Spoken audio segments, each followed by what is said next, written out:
Good evening, everyone. We'll start the meeting with the call to order and our salute to the flag, which is off to our right. I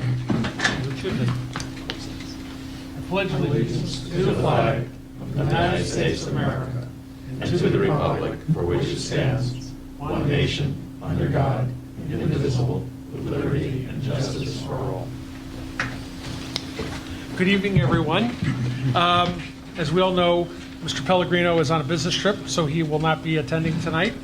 So we're going to do our best to serve his efforts well. Okay, first item. Next item we have, Neil's not here yet, so we'll skip with item 1A for the second. But number 2 is appointment of assessor. If I may, I'll give you the background. During last year, we were informed that the assessor for the town of Greenwich was going to be retiring. And Mr. Walco, our previous chair, had indicated to me that that was going to be a issue we we're going to have to deal with early in this term. And the way we've done it, and I'm sort of proud of it, is that we've taken 2 of our members who were actually, that was their liaison assignment, Mr. Tarkington, Mr. Finger, and we have run the full process, full search, narrowed it down to a field of candidates. We went through the whole process on behalf of the town, and tonight, due to their good work, and I was invited in on some of the interviews, and I do thank you and appreciate that. But what I would, if I may, is I'd like to hand the meeting off to Ms. Tarkington and Mr. Finger. Yes. We'd like to appoint an assessor, and we have a resolution. Resolved that the Board of Estimate and Taxation, by vote taken at a duly noticed meeting held on May 21st, 2012, hereby appoints Lauren J. Elliott as the assessor for a term effective June 25th, 2012, and terminating on the date of the first meeting of the Board of Estimate and Taxation in January 2014. The appointment shall be subject to the provisions of Article 17, Section 293B of the Town Charter. The assessor's salary shall be set at $145,000. Now, if it's appropriate, Mr. Chairman. I have a motion. Okay. I would second that. Seconded by Mr. Raymer. Discussion, Ms. Tarkington, Mr. Finger? Yes, I think we would like to go up to the podium now, perhaps give you some more background on Lauren Elliott and introduce her to the board. Please.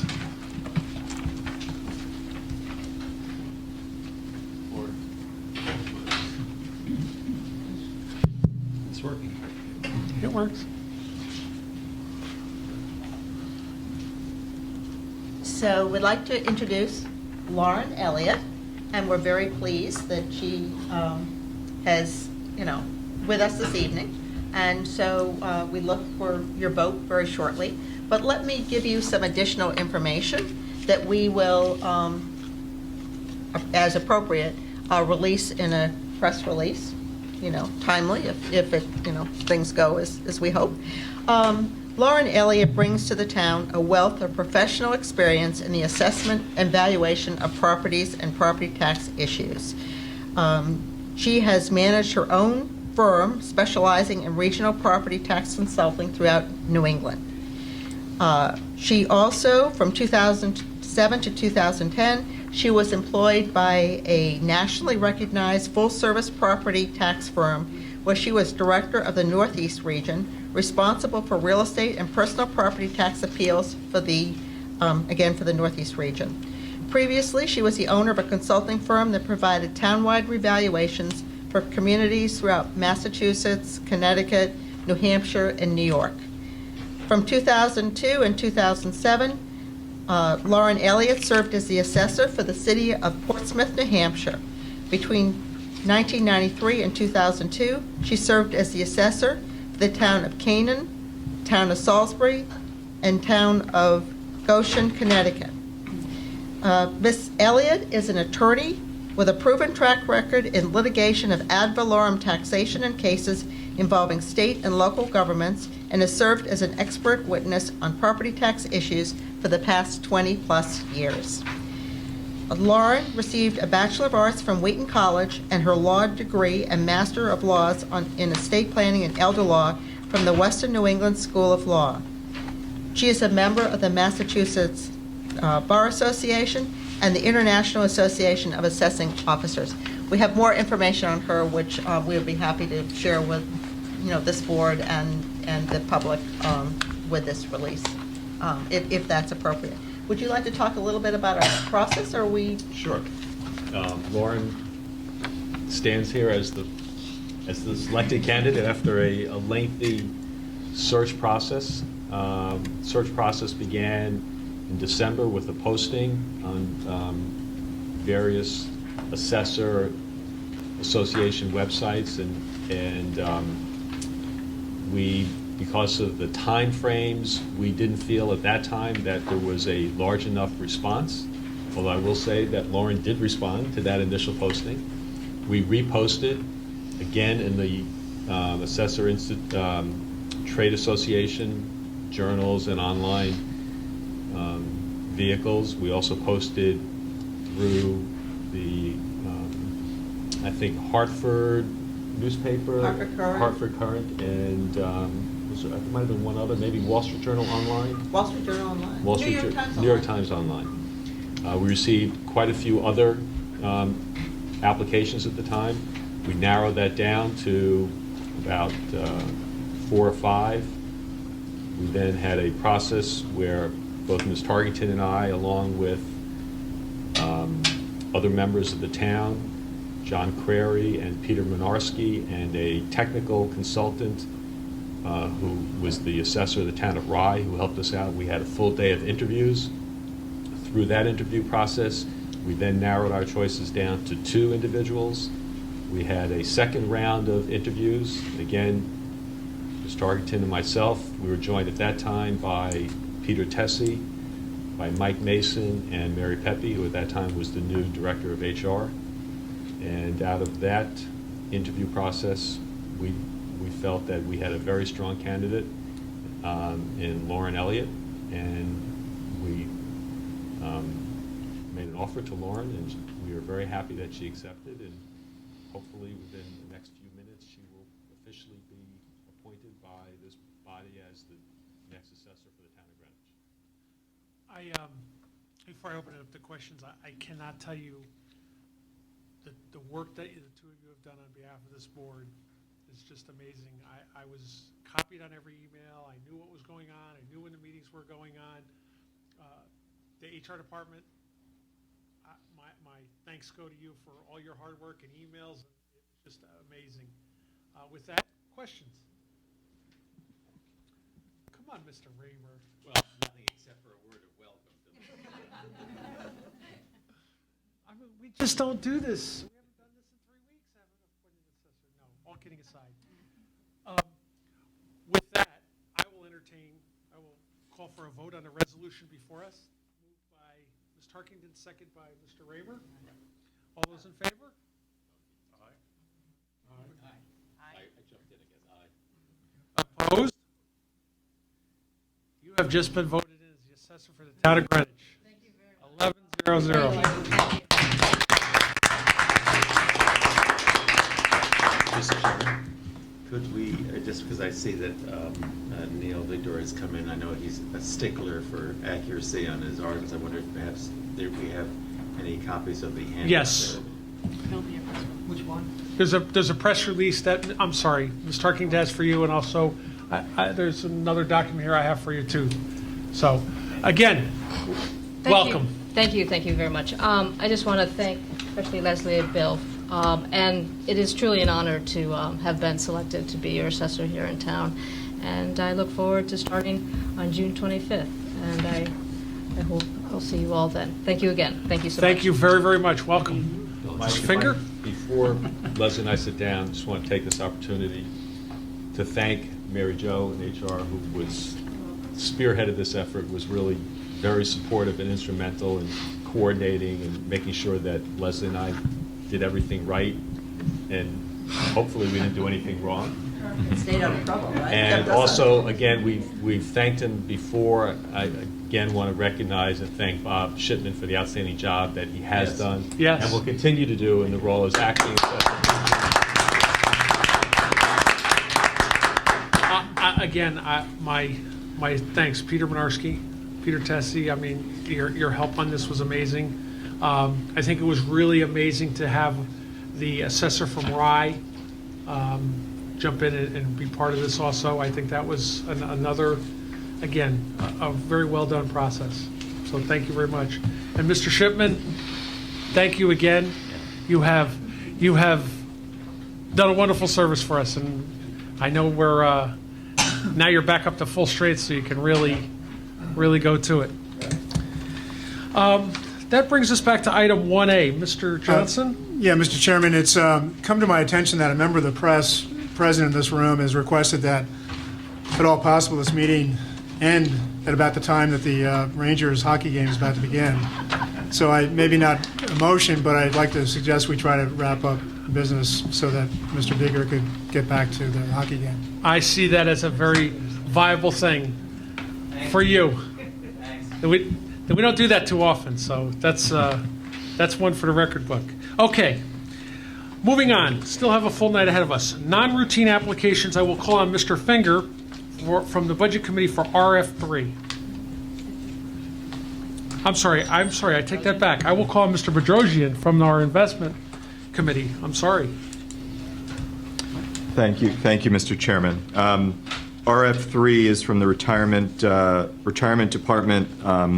The purpose is the investment agreement for Oak Tree Opportunity Fund 9. Last Friday, May 18th, a duly noticed meeting of the BET Investment Advisory Committee met. In attendance and/or via conference call were all the members of the Investment Advisory Committee. In addition, members of the BET Law Committee and other members of the BET attended. Also participating were the chairman of the Retirement Board and partner NEPC, the advisor to the Retirement Board. The Investment Advisory Committee voted 4-0-0 to approve the commitment to Oak Tree and to recommend it to the full BET for consideration. So RF3 has been moved and seconded by Mr. Finger. And I believe we have also another committee reporting on this.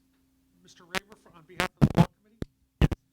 On the 15th of May, the Law Committee gave consideration to this item. We did not take a formal vote on the item, but we did review the matter, I think, in some detail with Eugene McLaughlin from the Law Department. We framed 5 questions or 5 issues that we thought were important to us. It's a little difficult for the Law Committee, first of all, to define exactly what its role in this is. It's a 480-some-odd limited partnership agreement, if I understand correctly, though I've not reviewed the documents. We do not pretend as a Law Committee to have said to you that we have reviewed the documents and found them to be in legal order. That's not our role. We viewed our role as being essentially to raise the questions that seem to be that the basic basis has been touched, that documents have been reviewed by our Law Department, satisfied from the observations of the Law Department that they feel like they've done their job and have a grip on what needed to be looked at, including opinions from outside counsel if that was required. And we also concerned ourselves with being sure that the proposition had been approved by each of the other committees that we understood had to approve it. Our 5 questions, together with the responses that we got back in due course, ran as follows. First, we noted the concern of town council in the belief that town council was observing that if this was a vehicle of investment that was being recommended to us by New England Pension Consultants, there should be some written expression of recommendation from that consultant, and in due course such a letter was received and exhibited to us. Number 2, we were concerned from what we read in the synopsis of the 480-some-odd page instruments, together with the observations of council, that we were not sure that we understood what was the maximum term of this investment, because the investment seemed to be an investment that had a 15-year term but was subject to certain extensions that were not well described to us. And if we understand correctly from the follow-up conversations, it is not clear that this investment does necessarily have a clear maximum term. It seems to run a term for so long as 2/3 of the participants in the approximately $7 billion investment vehicle wish to be continuing. And since our own investment in it is something in the vicinity of 1%, about $8 million out of a $7 billion investment, it did not seem to us that we had a voting leverage or control to be able to guide this towards a one-third view, or more than one-third view, that the investment should be terminated. So it is important in our view that you understand that there is not a clarity, at least not in the documents themselves, on what is the maximum term of investment. Thirdly, we raised the concern that we wanted it to understand better that there is no loss exposure to the town's participation. There's no obligation, for example, on the town to be obliged to contribute further capital payments. That once the original investment is made, the exposure of the town is, at worst, the loss of that investment plus the loss of whatever revenues had been paid to the town up to that point. And we believe we're understanding from the advice that's being given to us that yes, that's the case. That is the maximum exposure to the town. Fourthly, we raised the question of, is there a potential that the town could have an income tax exposure on this investment, which might go beyond the total amount of the investment? And the advices did seem to be from outside counsel, ferried to us through our town attorney's office, that there is a potential exposure for there to be, in the extraordinary worst case analysis, that there could be a tax exposure on this investment, so that in some horrifying result you could lose your investment, you could lose the revenues that had been paid to you, and be left nevertheless with a residual tax exposure, however unlikely that might be. The fifth and last point that we raised was an observation that from our understanding of the documentation, that although the venture does exhibit to us an errors and omissions insurance of $175 million plus certain other coverages, the insurance that's committed is an insurance that covers for 1 year. After the 1 year, there's no commitment by either the insurance company to renew the policy, nor is there an undertaking by the venture to renew the coverage, assuming that the underwriter would write it. That doesn't mean that there's not an intention and that there will not in fact be the insurance. It just wasn't committed in the documents. Those were our 5 questions, and those, to the best of my ability, my understanding, were the answers that we received, and that's the report from the Law Committee. We did not take a formal vote on this item. Thank you. No other committee, so I'll open up to discussion. Mr. Bedrosian? Sure, yeah, I have a few comments. Given my new role as chair of the Investment Advisory Committee and my own finance background, I think it was important that we did have a relatively large group last week vet and review this. Not only the Investment Advisory Committee, but the Law Committee and other members carved out time to attend. This is in a liquid investment that was being considered by design. It fits within the retirement board's allocation for private investments, and it is relatively modest as a proportion of the overall fund, about 2 to 2.5% of the overall retirement board. I think many of the elements that the Law Committee raised were actively discussed, as well as the merits of allocation to private investment in the context of the overall return targets.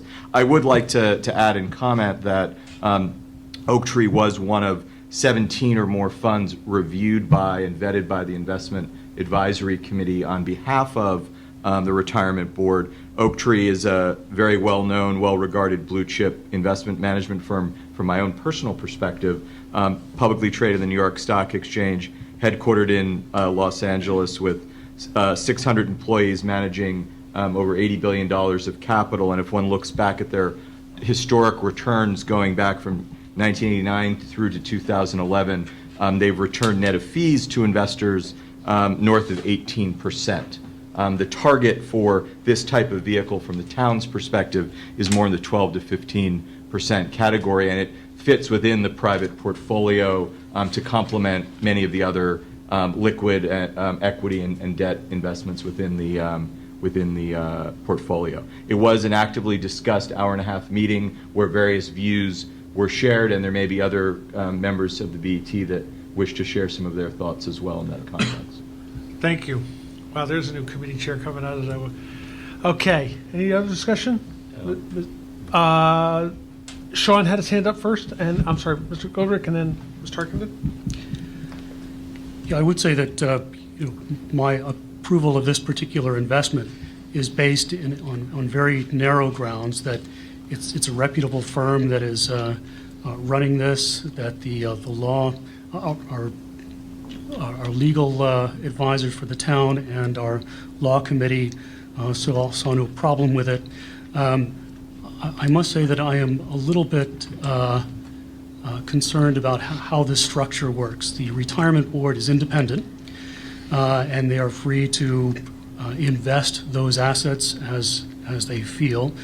But the BET is also responsible for making up any deficits to our required liabilities that we meet to retirees. And I think that at some point going forward, we need to discuss some way of reviewing the investment strategy and investment performance on a regular basis, and be able to discuss that with the retirement board. I don't think the mechanism is in place at this point, and there is some confusion in terms of the town charter as to the retirement board's responsibilities and the BET's responsibilities in terms of these retirement assets. But I think going forward, it's something that we should probably look into, and I brought that up in our caucus and also briefly with you before, Mr. Chairman. So, Okay, I'm going to ask Town Attorney McLaughlin to answer that, but I want to hold off 1 second. Ms. Tarkington? Yes, first I would like to add to Mr. Raymer's report on the Law Committee, that by the time this got to the Law Committee, we had a lot of assistance and a lot of issues had been addressed by Mr. McLaughlin. And, you know, his work on these agreements is invaluable. And his attention to detail in his follow-up. Again, we had our first meeting on this, or really our first notice on this was less than a week ago, and what's been accomplished in this week is amazing. But one of the other issues that we did discuss in the meeting, but didn't hang out there as one of the 5 issues, was basically this fund is based in the Cayman Islands, similar to, say, the AIG funds that we're already in. And, you know, even though this fund will have legal jurisdiction in New York, it will be based outside the United States and in the Cayman Islands. And while half of its investments are going to be in the United States, at least as presented to us, up to half of these investments could be in Europe in terms of restructuring debt and other investments. So, you know, just want to point out what I would call the cross-border risks here, and you know, that we have. And again, as the investment committee looks at the risks and the overall assessment of the portfolio, that these are some of the issues that need to be considered looking forward. Thank you. Anybody else? Mr. Raymer? This is no part of the Law Committee report, so I separated my own personal remarks to speak my own personal viewpoints now. First of all, I want it to be understood at the outset that we have a very distinguished retirement board: Larry Simon, Kevin Coyner, John Chadwick, Mark Kordick, and our own Peter Mynarski. You couldn't expect a more capable fivesome to be dealing with that. And as I participated in the Investment Advisory Committee and questioned most particularly John Chadwick, I was left at the end of the process greatly comforted that this was a less risky, high-risk, high-reward investment vehicle than I feared it was as I walked into the room. Nevertheless, I have a reluctance, and the reluctance was in part from the fact that I asked Mr. Chadwick what percentage of the $300 million retirement fund is invested at this point in non-marketable securities, meaning investment vehicles of this kind. And he indicated to me that about 15% of the fund presently is in investment vehicles that are non-marketable securities and investments. If I understand correctly, perhaps Greg will correct me if I'm wrong, I understand the target of the investment strategy is to be running 20 or 22 or 23% of the fund in those forms of investments, that being a judgment that's being made by the retirement board of that's the balance they're reaching for, to try and reach for a little better return, albeit at mildly greater risk. And this balancing process of risk against reward is always this very difficult thing that you look to these sophisticated, capable people like the 5 that we have on this board to do it. Nevertheless, I have some concern there. I also have some concern exactly where the charter leaves our prerogative. I look back at section 208 of the charter, and if I understand it, it's not a brilliantly worded section. But as I understood what the charter is doing, the spirit of the charter at the outset is that they seem to create an independent body, the retirement board, whose function it will be to be handling, making investment decisions on how these funds are to be invested. Then there is an odd further provision in section 208 that says that if the retirement board wishes to entrust the handling of a portion of the funds to another entity, or to be seeking advice on the handling of funds to another entity, then that entity, A, is supposed to be designated by the BET, and B, the BET and the town attorney's office is charged with the responsibility, I guess those are the correct words, to approve the agreement. That's a little different than saying that the BET should be substituting its own strategy or judgments about how to handle investments. And I can tell you that I have a lot less skill at making judgments about investments than certainly a John Chadwick does, or any of the other 4 members on that board.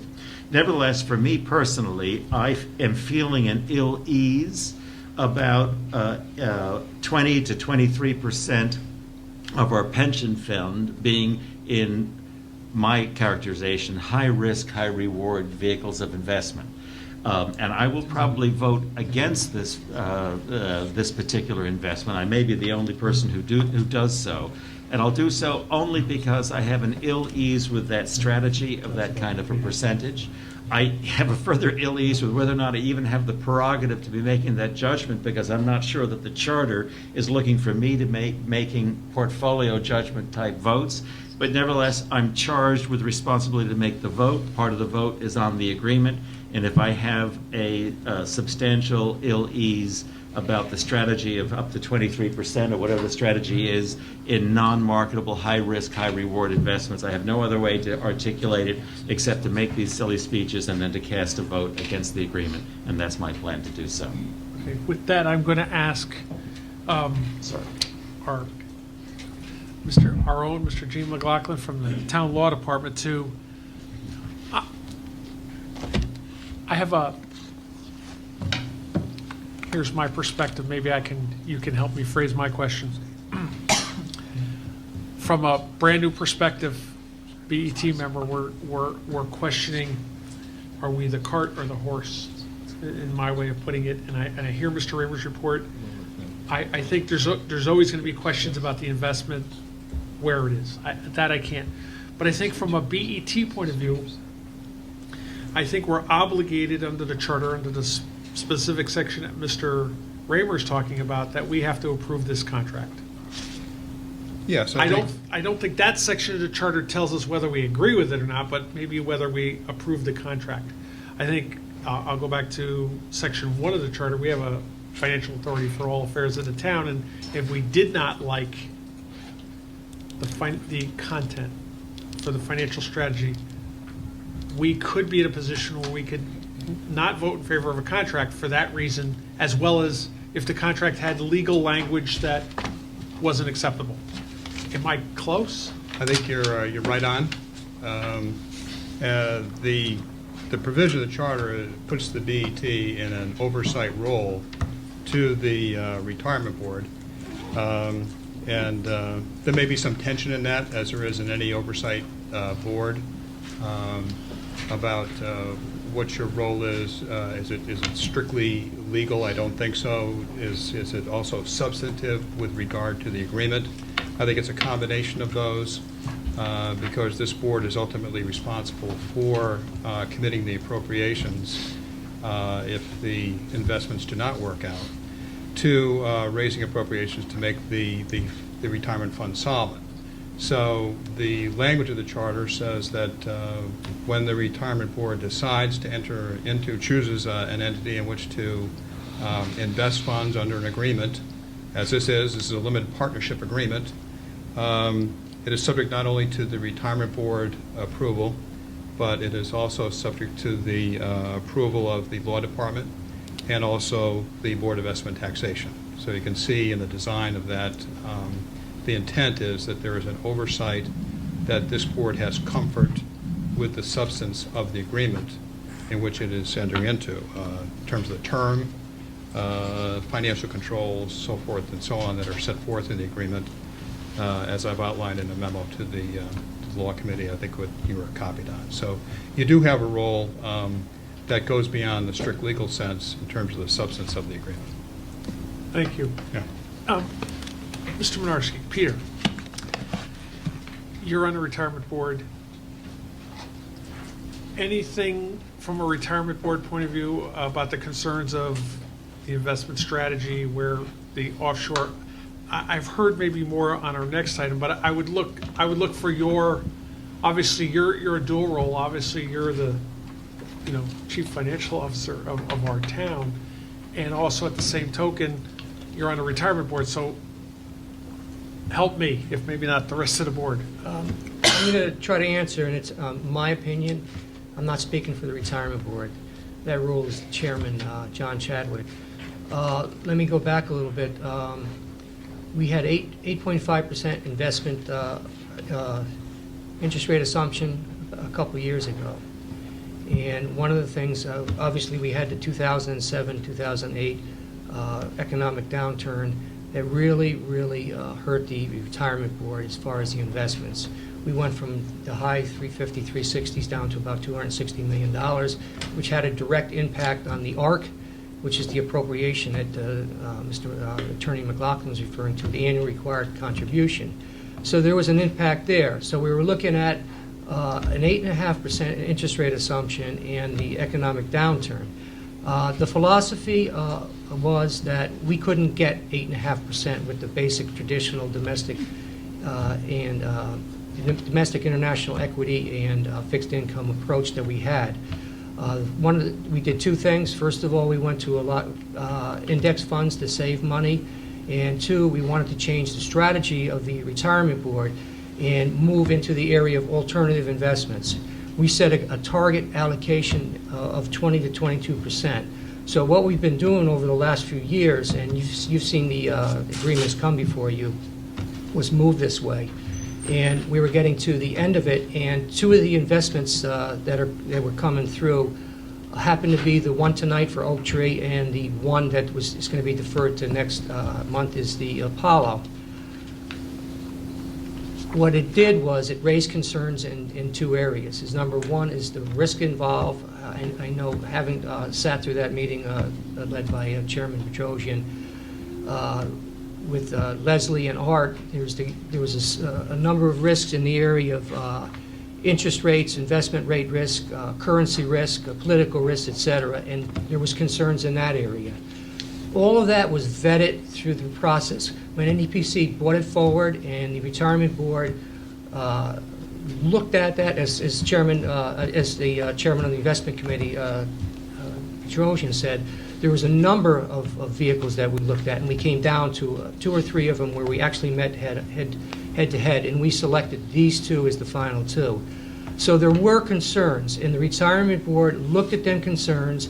They got legal assurance from the law department. They got assurance from the NEPC, the consultant, and we decided to go with these two investments. The second concern that came up was the Cayman Islands. Again,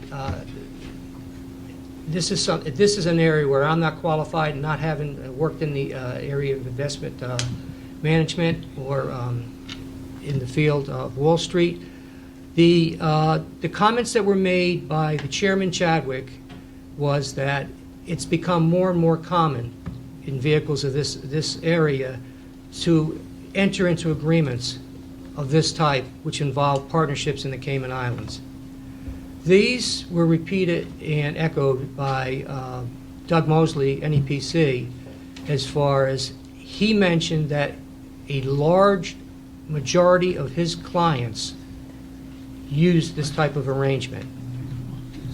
So basically, in an attempt to answer your question, Retirement Board feels confident in these two investments, and we feel confident in the approach that we're taking as far as going away from the traditional investments in the domestic and international equities and fixed income, moving into the private equity and the private fixed income arenas.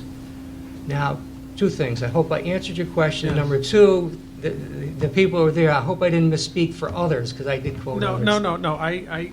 So, all right, I have a follow-up question. So, the items I see with RF3 is a contract, which I'm not hearing that the language in the contract, other than the investment strategy, is a challenge for anybody. That's correct. The difference then between an RF3 and RF4, assuming they have the same language in their contracts, is just the overall investment strategy. So although RF4 has not been through the law committee yet, and I would, when the time comes, I'll ask for that one to go back, but the difference in conversation we're going to hear is about Oakdale versus Apollo.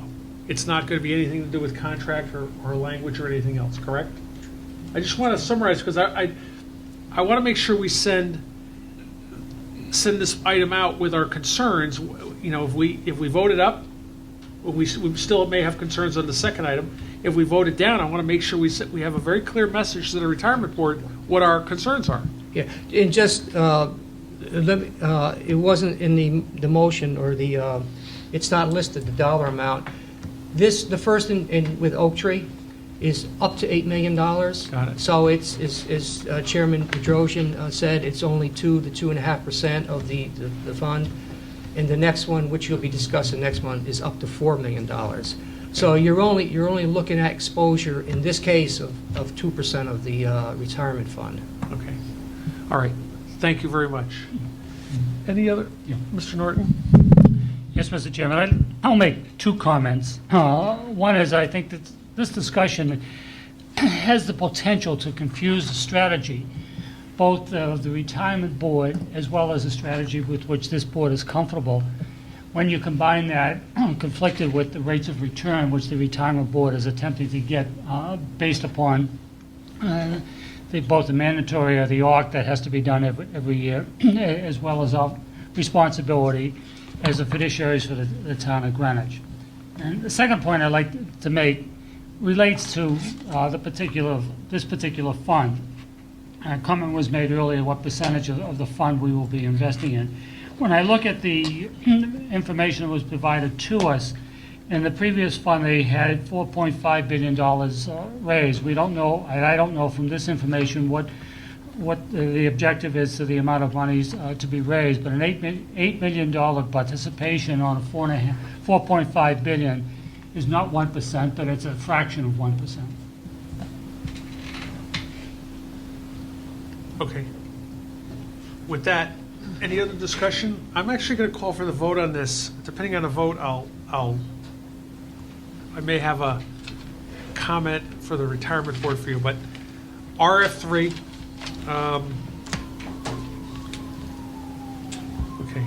All those in favor, signify by saying aye. Aye. Opposed? Nay. So we have 10, 1, 0.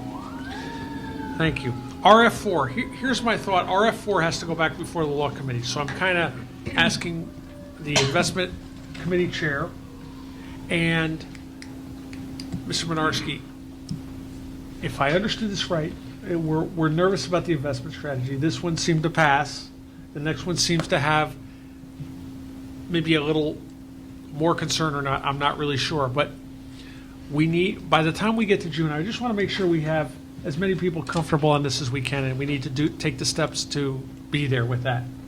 Okay? So I would ask, and if you think it means Mr. Chadwick making, on behalf of the retirement board, his presentation to our full board, I know a lot of our members were involved in this, but I just want to make sure we do everything we can to, follow the process and go from there. Ms. Tarkington?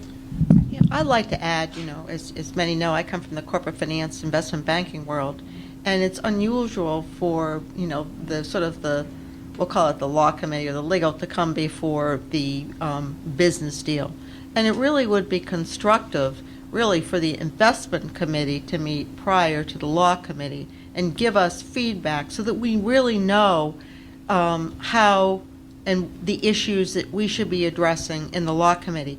In many ways, we've been doing this almost in reverse. And again, I greatly respect the tremendous value that Jean has given. But it would be helpful if the investment committee, or maybe it's the liaisons to the retirement board, gave the law committee some feedback and information prior to our meeting. And again, we haven't taken this up because it just wasn't ready to be taken up at our last meeting. Again, my point is I just want to make sure we're, as a board, I don't want to rehash the same conversation. I think we've defined what the concern is. Mr. Chairman? Mr. Finger first, and Mr. Norton. Mr. Chairman, if there is concern about the strategy of the retirement board, and I'm not, opining yay or nay on that, I believe the retirement board, if I'm not mistaken, Peter, meets later this week. 24th. Okay, so that's Thursday. 8 a.m. I think it would be productive if our liaisons to that retirement board spoke to the members of the retirement board and gave them Our kind of concern. a feel of some of the comments that they've heard this evening, so that the retirement board will at least be aware and be able to respond or prepare responses as opposed to hearing this through the media necessarily. Mr. Norton. Yes, Mr. Chairman, I'd like to, in effect, reemphasize the point that I think Ms. Talkington made about the Investment Advisory Committee's vetting and review of this. And I think it would be beneficial for the Investment Advisory Committee to have a discussion about where that committee, as a committee of the board, is comfortable with the strategy for the retirement investments going forward. Okay, thank you. Mr. Chairman. Okay, Mr. Raymer, Sorry. and we'll move on to, Yeah, I mean, just to your suggestion about whether to bring Mr. Chadwick to our next BET meeting. I listened at great length to Mr. Chadwick. I have huge respect for Mr. Chadwick. My vote against it was based purely on a discomfort with a profile of 22 or 23% being invested in this kind of thing. There is nothing that Mr. Chadwick could say at a BET meeting that would change my vote. I sure don't want to take still more time of Mr. Chadwick, who without compensation gives great value to this town. If I was the only dissenting vote here, and if Mr. Chadwick's coming here wouldn't change my vote, I'm not sure why I would support the idea of dragging Mr. Chadwick down here just to talk to this pillar of salt that doesn't want to change his vote. Okay. And so I'm not encouraging that, although you'll do with it. right, my feeling is my will would be to have this board fully understand and have everything as transparent as possible. This is an issue, I mean, if we go back 8 years ago when our pension contribution was $688,000 and look where we are now, this is probably the second under healthcare biggest line item in our budget. So I just want to make sure we do our due diligence. Peter? Just a comment and a recommendation, if I could. At the recommendation, Leslie made a suggestion where the Investment Advisory Committee would meet before the Law Committee. I think one of the things that I witnessed last Friday, the interaction between the 4 Investment Advisory Committee people and the 2 Law Committee people was valuable. And my recommendation would be that I think it would be more effective, the process, if there was a joint meeting of the 6 people. One of the things is when he stepped up to the plate, and it's in the minutes when you see him, the 4 or 5 questions that you listed, where you went through and you gave a law committee report at the BET Investment Advisory Committee, I thought was important. And I think you would get more out of this process as a BET if them 2 groups met jointly. Number 2, the comment, and what was left out, and which probably should have said at the beginning, was this investment vehicle there was an urgency to get this thing approved, and it really threw things out of whack. It came out, like Leslie said, it came out of nowhere, and I think without that urgency, we wouldn't be here tonight asking for this to be approved. I think we have a deadline of the 22nd and the 23rd where paperwork has to be done. So that's another thing that slightly flawed the process, or revealed a flaw in the process, the fact that this oak tree had to be done tonight. Lesson learned, as I always say, we're not high speed, we're step by step. Okay, Mr. Chairman, maybe a comment, given the larger number of newer members on this board, it might be a topic of future consideration, future meeting, maybe to have 10 or 15 minutes from the investment, from the retirement board, giving a feeling for what the overall investment strategy is, portfolio strategy.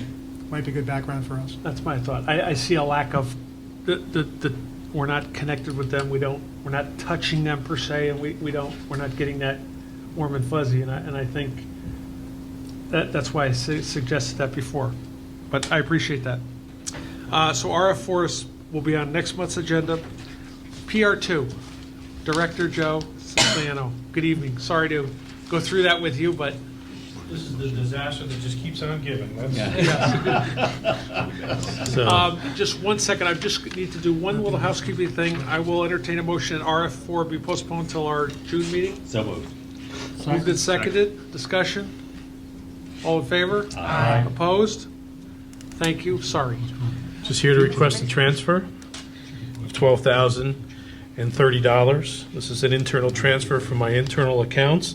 This is to cover the cost, a portion of the cost to do the recovery work and for the data drop that took place several months ago. And most of that data pertained to the Okay. I'm going to ask Mr. Finger if you would just move this item real quick on behalf of the... Item PR2, on behalf of the Budget Committee, I move the acceptance of the transfer of $12,030 among various departments within the Parks and Recreation Department for the rebuilding of data loss. Moved. And I'll second that. Seconded by Ms. Tarkington. Your committee report from the Budget Committee. Who took this up?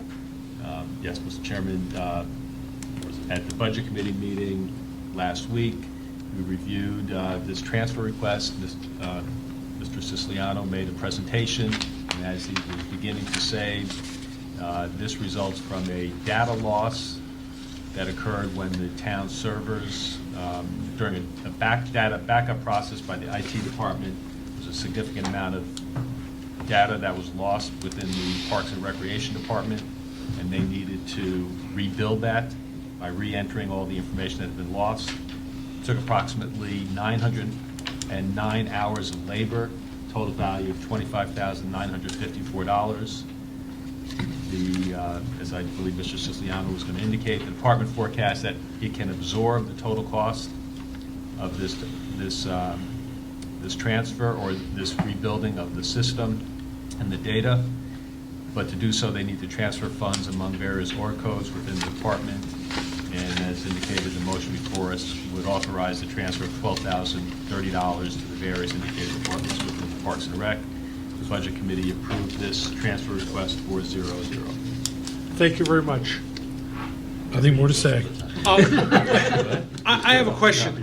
Sure. Going back in time, and I'll lean on Mr. Finger, it wasn't that long ago that vote slips were on 3x5 cards, and Little League schedules were on clipboards, and the Industrial Softball League was over here, and we've taken the time to put this into rec tracks? Rec Track program, right. Rec track program, and I remember when we bought that program back in the day. So I guess it's probably more of an IT question, but 909 hours is, especially in April, May, when you're really about to launch your boating, baseball, field use. I mean, you're really about to launch all of your summer stuff. First of all, I congratulate you for being able to pull that off, and I guess you did evenings and weekends? Yes, we worked some extra hours into the evening. We worked a couple of weekends. We staffed it up with the appropriate people, both full-time and part-time personnel, and we're able to do this in about 2.5 weeks. 15,000 records roughly were re-entered Okay, so- manually. So what happens if the server goes again? Well, I mean, from my standpoint, we are scanning and data saving most of our information. That's how we were able to reclaim about 8,000 pieces of records here. We had about 8,000 records that were scanned into the system and saved. So we were able to set up a coordination between having two screens at each terminal. One was the saved data that we had in our folders that we'd scanned into the system, and the other was the rest of about 7,000 pieces were hard data that we had to go reclaim from, that we weren't scanned in yet, or we're also just not, we haven't progressed that quickly to scan all pieces of information. So basically what we did was we worked the dual system. Some of it was hard data that we had to claim from paper, and some was from electronically, but we could not transfer the information electronically. We didn't have a program written. That would take longer to write that program to do the transfer electronically than it would do you to just enter the data into the system manually. So we elected to move forward. 15,000 pieces of information this time of the year it was better being in February and in March than to be in June or July, because then it would have been 40,000 records. So obviously, the good part about it is it wasn't longer into the season before we found out that we had this data drop. So you have something in our system that's changed to prevent this, or to? I will not comment technically on this. I mean, we have a procedure that we follow that worked for us. As far as the bigger picture for IT, I can't comment on that. I mean, I know that IT, just from listening to the presentations, have put in some procedures to have a check and a backup check to make sure that the install of some of this backup data software and technology is in place. I cannot comment on that and will not. I mean, it's not my place. Okay. No, I understand, and I think that the town administrator did a great job at the budget committee trying to highlight that. So the extending of the beach cards for another week, is that part of this or something? No, that's basically because it's just been a lag in the residents making those applications. We're processing mail on a 48-hour turnaround now. But what happens is this is like human nature. Memorial Day's coming. I forgot, or I just didn't get to it. So, even though we look at May 1st as being our deadline, traditionally we've given a little wiggle room in there and tried to get some PR out, which we did a week ago through an article in the Greenwich Times, which then increased the volume of applicants.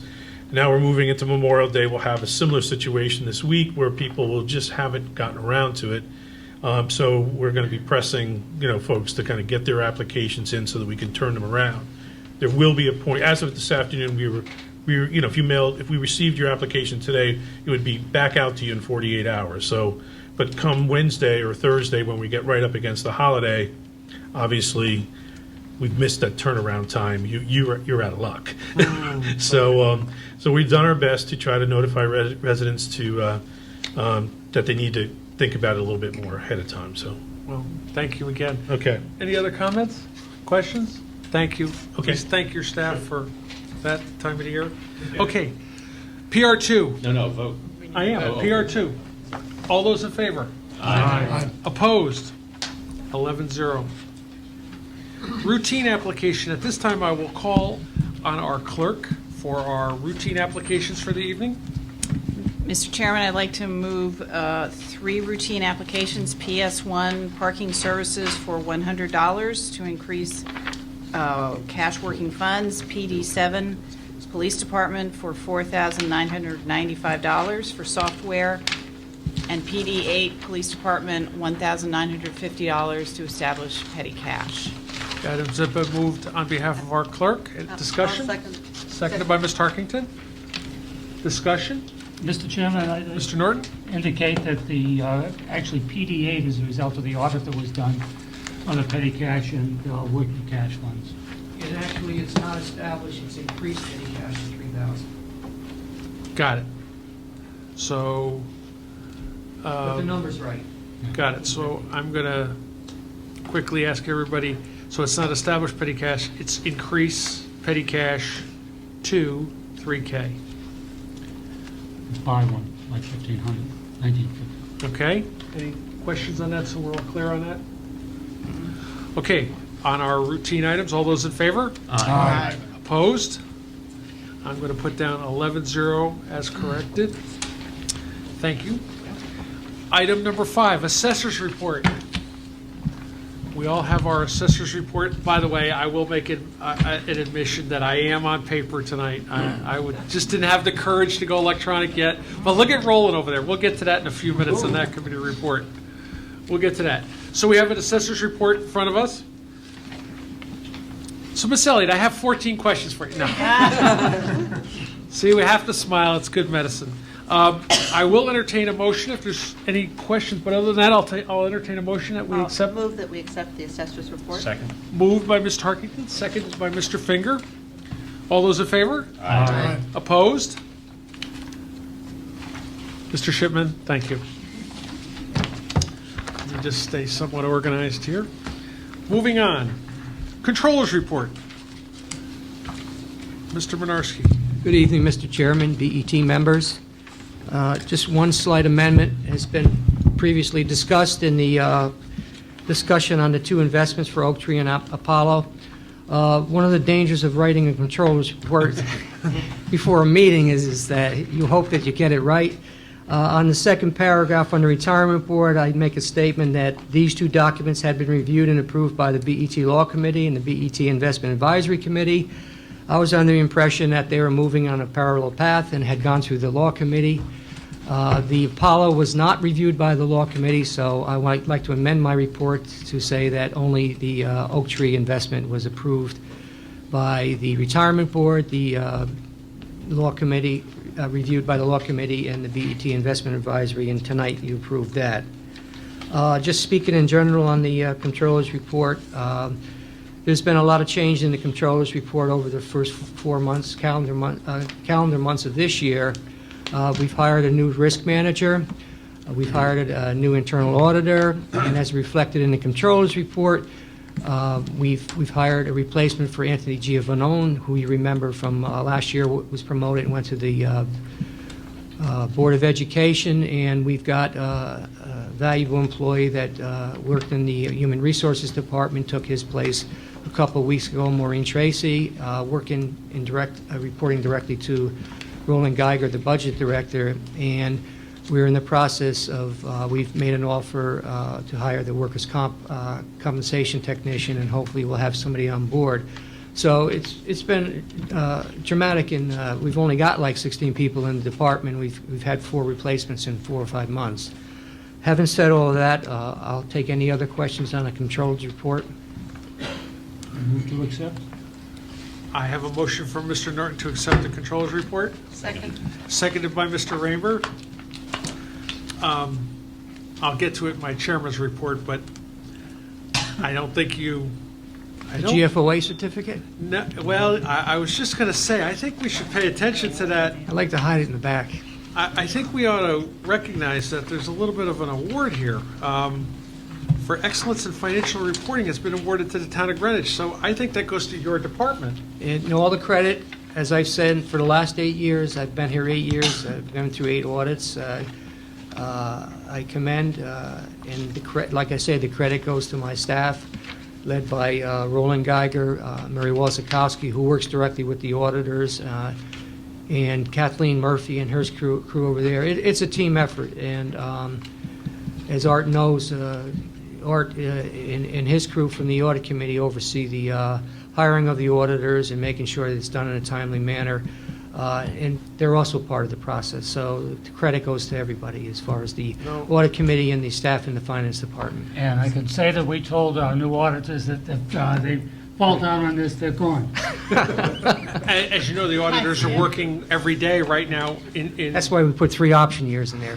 in the conference room. Every day they're in there working, and we see them going at it. But I think that's wonderful. I think that is something that the town should be proud of as a whole, with your lead on that, and to the department.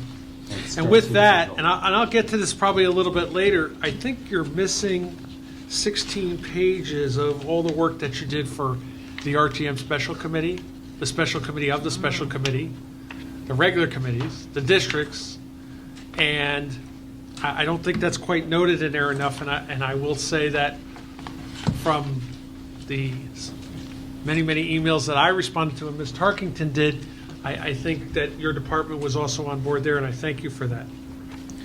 And we'll get to that a little bit later. But, okay, with that, I have a motion that's seconded. All those in favor? Aye. Opposed? 11-0. Treasurer's report. Move to accept, Mr. Chairman? I have a motion from Mr. Norton to accept the treasurer's report for the month of April 2012. Do I have a second? Seconded. Seconded by Mr. Raymer. Discussion? All those in favor? Aye. Opposed? 11-0. BET Standing Committee reports. In normal fashion, item number 8, we have an audit committee report here, but I think, Mr. Norton, you had something you might want to comment on that? Yes, Mr. Chairman, I'd like to bring everybody's attention and make them aware of the fact that we have scheduled a meeting for June 20th at 8 a.m. in the Gisborne Room with members of the Library Board of Trustees. There were 4 members, and my report indicates who they are. There'll be the current president, Nancy Better, the past president, Jenny Baldock, Chip Haslam, and Haley Rockwell, Eminger, who's also the treasurer, I believe, of the board. We're extending an invitation to all members of the BET and also the First Selectman's Office. And that's on the 20th of June. Fantastic. 2 things is if Elaine could send out an appointment for that. An announcement, you mean? No, an appointment, and yeah, it's electronic so all the BET members get it. And I would like to add on that's a new initiative, and I, from my experience on the BET, every time the BET does something new, people tend to get slightly questioning what the motives are. The library's been operating on what we call the Sam Stoll agreement for many years, and I think it's important that we work with the library. The library is an integral part of our community. We see nowadays during storms and people going to the library for charging phones, keeping up with their emails. I think the library's come to us. I go back to a famous cladding project where out of nowhere we had a $3 million capital project. And I think what we're trying to say here is we want to be on board with the library. I plan on, besides our committee working, I plan on reaching out. I want to make sure that this is, we want them to be on board. They're part of so much of our community, and it's the most used library, and yet they're valuable. I mean, the value to the town is there, and I want to make sure that we're working with them so they understand that, we want to review the agreement so we know who's doing what. We do the snow there. And Mr. Tessie, if I may, anything you can add to that? I mean, you've heard this discussion, we've had it, and, I think this is the proper step to, make a better communication. Is there anything? No, I think you covered it adequately. Okay, thank you. Mr. Chairman? Yes. It may have been you, Mr. Chairman, but somebody graciously forwarded to all of us about 3 weeks ago a copy of the so-called Sam Stoll agreement. I'm not sure if I've retained it. It would be useful to me if we could get another copy of it, if you don't mind, electronically. Certainly. Thank you. Okay, BET liaison, I have revaluation team report. Anything to add to that? No, I think, Mr. Chairman, it's there. I guess what we just point out that valid April residential sales continue to be slow and the values continue to be soft. There have been no commercial sales since March 2nd. And then I guess the other thing that point out is Mr. McLaughlin also works with the Assessor's Department on their court cases. And our former assessor, Ted Gwartney, who retired, is back in town for a couple of weeks working with Mr. McLaughlin, and had previously been in town earlier this year. So, it continues to be a large team that keeps things moving on the assessor side. Hopefully. Okay. POC downtown, this was probably the last month for that. Number 11, BET Special Project Team, Nathaniel Witherell. Mr. Norton, anything? I'd just like to update everybody. Project Renewal will get going very soon, and that the construction process will begin. And as we all know, we have a facility that will be open 24/7, and both at the last Board of Directors meeting for Nathaniel Whittle, as well as the Building Committee, extensive discussion was made about the communication network and process that will take place during that period of time because of the multiple stakeholders that will be involved, both from the resident standpoint, from the user standpoint, from town employees. And I just want everybody to be aware that we will be putting together a communications network and program to be able to identify and handle issues that may come about during the construction process, which will be roughly a 16-month effort. Okay. MISA, I have the MISA report here. I'm sure the MISA Building Committee is happy that the RTM is going to continue on their work there. Right, and the cost summary is updated. Yes, for I your see that. investors. Thank you. I'm going to call on Mr. Brady for the next report. Mr. Brady, Elaine and I went on a shopping spree. And we're getting close, and this is an important one. And Mr. Brady, if you would. Mike pulled up in front of the Apple store with his bright red truck, and they weren't sure whether he was proposing a trade or what. We bought 15 iPads. It seems like a long time ago, but I guess it was only a week or 10 days ago. They have been set up. They've been pretty much preloaded with information and are sitting up in Kathleen Murphy's safe right now, ready to go. We want to have a training day sometime probably after the 1st of June. I won't be a full day, but I think probably about a 4-hour period, which will allow everybody to get comfortable with the machines. There is some individual setup required. It's probably also a good experience. But things that involve your own passwords for things, I did not want to get into. I don't want to know your passwords, and you probably don't want me to know them. In the written report in here calls upon those of you who have not set up your town email accounts to please do so. Yes. That is part and parcel of the implementation. I've had a couple of questions about whether that's really necessary, and I guess my personal answer is, I will not speak for the entire BET, is that I would characterize this as a soft implementation. If you really don't want to use the town email account, there's nobody going to be ripping your arm out and beating you over the head with it. On the other hand, one of the reasons for using the town email accounts, it does facilitate FOI compliance, because when there is a request for information, the law department can go to our contractor, and they have the servers, they've got the information, they can get it from them directly. If you're using Google or Optimum or whatever, it is more difficult to get information from them. So it is a compliance issue. It's also easier for third parties. The town email addresses are standard format, first name dot last name, and then the greenwichct.org, and most people in town have figured that out, those who use email anyhow. It's harder to figure it out if you've got a Gmail address or somebody else's, and but it is a soft implementation. But we do need to schedule a time sometime in early June, and the goodies are all down there. There will be a selection of covers available, and I think we'll put those on the table and stand back and watch the scrap. I'm not sure whatever else there. There is a note in here about printing. The town did fix today. Finally, there is, if you go around the building now with your iPhone or iPad or laptop computer wireless device, there is a network in a public network, TOG_NET, Town of Greenwich Net. That is now one local area network around the building, so that if you were to log on it down in the town hall meeting room, once it's installed, you can be able to print something up in Elaine's office. Or if we get a small enough, light enough printer, we can drag it around to place where we go. So those of us who are working with electronic documents but suddenly have the urge for a piece of paper, we'll be able to print one out, or two, or 100. So that will be taken care of.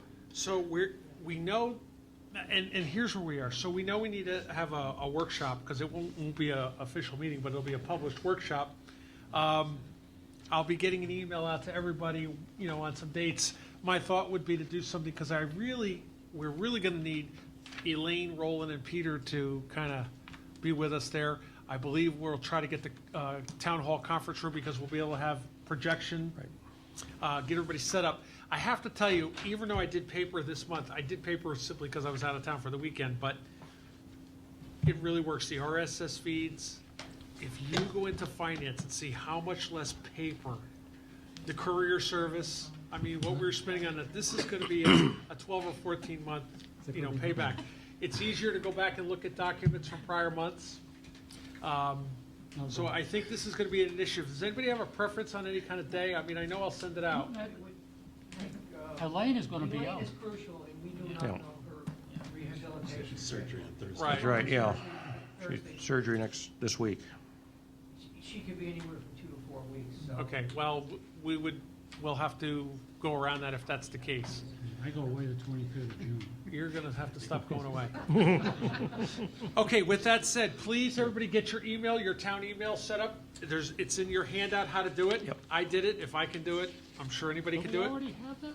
No. I'm going to invite that day, just so everybody knows, I'm going to invite the Board of Education members, the Office of the First Selectman, because this is, again, from an FOI point of view, this is something that we should have done a long time ago.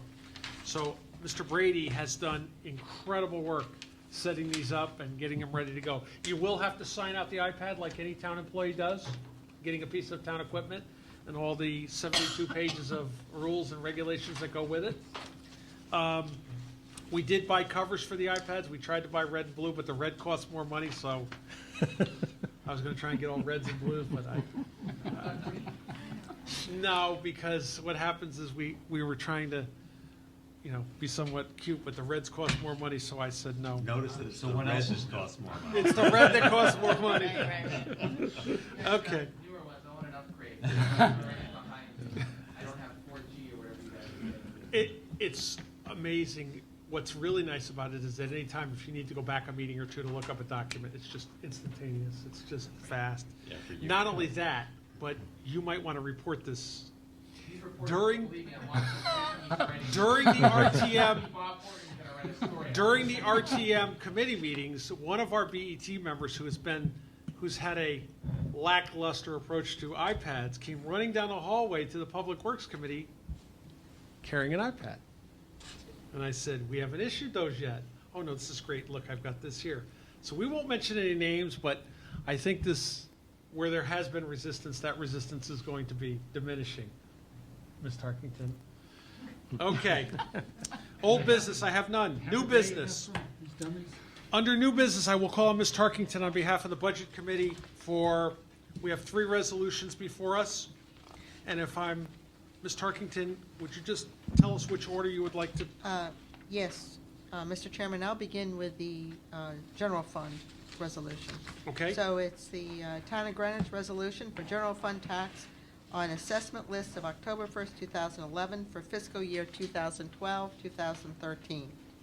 Resolved that a tax at the rate of 10.389 mils on the dollar be and the same is hereby levied and laid upon the assessment list of the Town of Greenwich last completed as the tax for said town's general fund for the succeeding fiscal year to wit, for the fiscal year July 1st, 2012 through June 30th, 2013.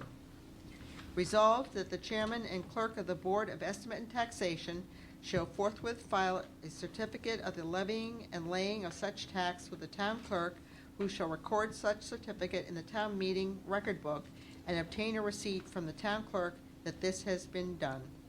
And there's additional information that will need to be completed and submitted when this is filed, but I won't review that at this point in time. Okay, that is a motion on behalf of the Budget Committee, so I don't need a second on that, I don't believe, which brings us to discussion.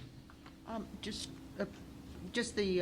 you like me to just read the information? That really shows the mill rate going up 2.75% year over year for the general fund. And that's a vote 4-0-0 by the Budget Committee. Okay, with, 1 second, I'll get to you, 1 second, Mr. Raymer. Mr. Menarski, does this take into the senior tax credit and all of the other? So you have that all included in there? Thank you very much. Discussion, I'm sorry, that was just an important point, I thought. Mr. Raymer? I would make a motion, and I will articulate it more fully if there's a second, but my motion is to amend the motion that's on the table, and I would be amending it by changing the expressed mill rate. Instead of 10.389%, I would propose 10.466%, which parenthetically would constitute a percentage increase not of 2.75%, but an increase of 3.5%. Peter? Okay, does everybody understand that motion? I have a motion. For the purposes of discussion, I'll second that motion. Moved by Mr. Or Raymer. that amendment. It's an amendment. That's right. It's a motion to amend for the resolution from the Budget Committee. It's moved by Mr. Raymer, seconded by Mr. Finger. Discussion. Mr. Raymer. I have distributed at the opening of the meeting a two-page instrument. I would invite you to take a look at it. It's entitled, at the beginning, it's entitled Projections of Peter Menarski in April 2012.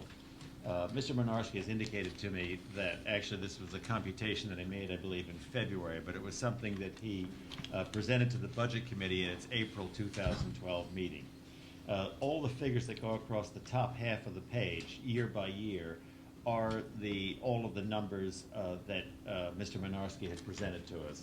I wanted you to observe, if you would, that under the middle year that's shown, the year 2012, 2013, by the way, I have other copies if the First Selectman or others might wish to have a copy, but I'm sorry for my...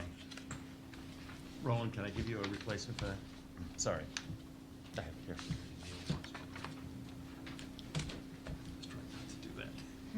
Sorry, no, it's okay. I wanted you to observe that although we are proposing a 2.75% mill rate increase for 2012-2013, if you accepted the outcome projected by Mr. Menarski, in 2013-2014, you're looking at a somewhat stiffer step up to not quite 4.25%, actually 4.24%. And in the following year, based on his projections, a further stiff step up to 4.41%. Now, it needs to be mentioned, of course, that in recent years we've done our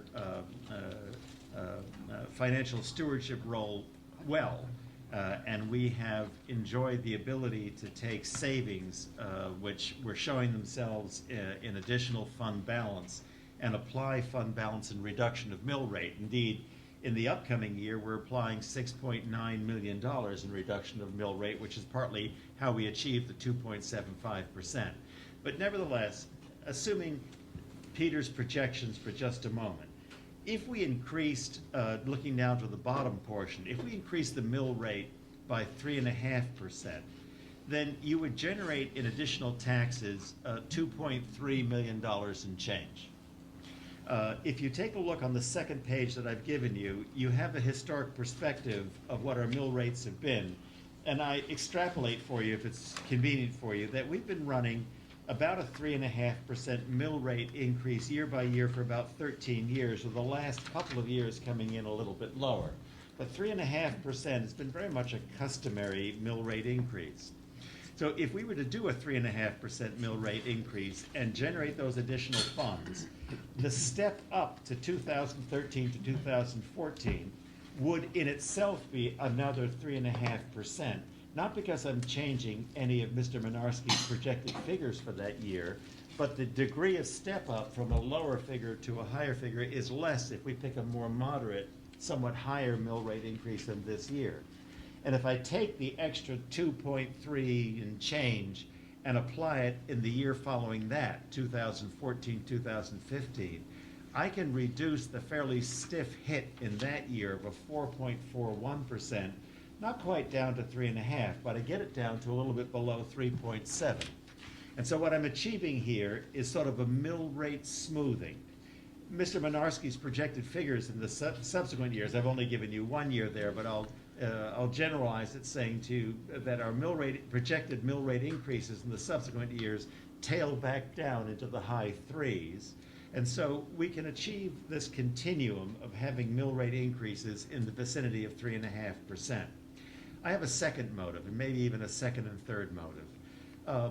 We all know, the unknowns on the remediation of the pollution on the hillside property. And I think it would not be a bad thing if we bargained for a slightly greater cash reserve in case there were some disappointments. Secondly, there's a group hard at work searching for other possible sites for a fire station in northwest Greenwich. If in fact what we face at that point is an acquisition of some property, which certainly seems to be a distinct possibility, I don't know what the values on those properties will be, but we all have a sense of what land sells for in Greenwich. And anticipating that expense, an expense which Mr. Minarski has not been figuring into his projections, it wouldn't be a bad thing for that purpose either if we had taxed for the additional $2.3+ million in this year to give us something of a kitty to apply towards an acquisition of property. Now, having said those things, I thank, by the way, Mr. Finger for his second.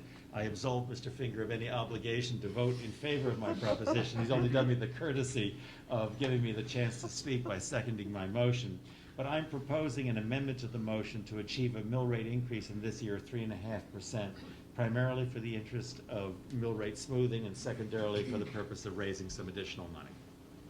Thank you. Ms. Tarkington? Yes. With due respect to Mr. Raymer, I will not be supporting his motion. I think that, again, respect also to Mr. Minarski, these are sort of preliminary budgeting forecasts. The Budget Committee, of which Mr. Raymer is also a member, will begin its deliberations on next year's budget as early as May 31st this year. I expect the discussions on both the operating and the capital budgets will allow us to refine these numbers, hopefully, so that we won't see these kind of spikes in the mill rate. I would also like to add that adding this additional burden for the majority of the taxpayers who live in the sewer district would really be burdensome. I think we have to remember that those who live in the sewer district will be paying overall combined property taxes increases of about 3.38% increase. And so adding Mr. Raymer's proposed amount would be a substantial increase to perhaps a difficult increase for many of our taxpayers in Greenwich. Any other discussion? Maybe I'm going to chime in on this one. I think we just did a budget in front of the RTM and started doing a process of guidelines. And the guidelines take into consideration everything from where we want to, what we would like to spend in operating to handling some of the unknowns in fixed charges, healthcare and pension contribution, to our capital model. And I think this BET is part of the BET that took us from a negative fund balance and gave us a positive fund balance. And I think this BET is part of this BET is gave us a debt policy. Part of this BET decided to put money in a reserve for unknown capital projects. An example of that might be the fields. This is also part of this BET that saw the economic times where we were typically running 3.5% mill rate increases, as Mr. Raymer said, and said, we need to be slightly, sensitive to the economic times, and you saw us drop into the 2.8 something and now 2.75. What I really like about this conversation is that what Mr. Raymer's hitting on is exactly what I said to the RTM. The BET has to set fiscal policy. The BET has to try to maintain stable, predictable, tell people in advance of what we plan on doing and why we plan on doing it. This is one of the tools. The BET has a debt policy. The BET has a fund balance policy. The BET has a capital model in which we try to finance. We're doing everything we can to what we call hold our line on what services. We're the finance board that says really not interested in adding new employees to the TOO. But yet, when I look at the budget process, I think, yes, by dealing with this, there is money on the table that we've talked about. I wouldn't support this simply because our budget guidelines were very clear to the public that we were targeting a 2.75% mill rate increase. But what I do support is using every implement we have, and when May 31st comes along, I encourage the budget committee to tell the departments when they talk to them about these capital projects, hey, this is what we think we're going to be able to finance. You need to prioritize according to that. That's what the CIP does. That's what the Office of First Selectman does. And I think it's important. I commend Mr. Rimmer to putting that motion on the table. I wish I could support it. But I think that if this BET sees an urgency in the field remediation or sees a capital project like backcountry firefighting as an urgency, and this is one of our choices that we have, and I think all of us need to go forward. I look down at Mr. Huffman, worked with you for 20 years, RTM BET now, and I know your thoughts on our financing model, but I think it's part of the big picture. And when I look at what I said to the RTM, I think that it might be a surprise to people if we went up more than the 2.75, but I think people need to know that those are our options, and we need to be cognizant of those. And we're going to start May 31st with a series of meetings on the Capitol from the Budget Committee point of view, and we're going to roll right into budget guidelines for September this year. I think that's really important. So that's my feeling on it, and although I would have seconded the motion to make sure we had the discussion also. Thank you. But with that said, I mean, that's just my position on it, where I see it. Mr. Norton? Yes, Mr. Chairman, thank you. I'm not going to be able to support this amendment either, and I'm going to give you another perspective and another reason. You last week were very successful in having the budget approved by the RTM that was submitted to them.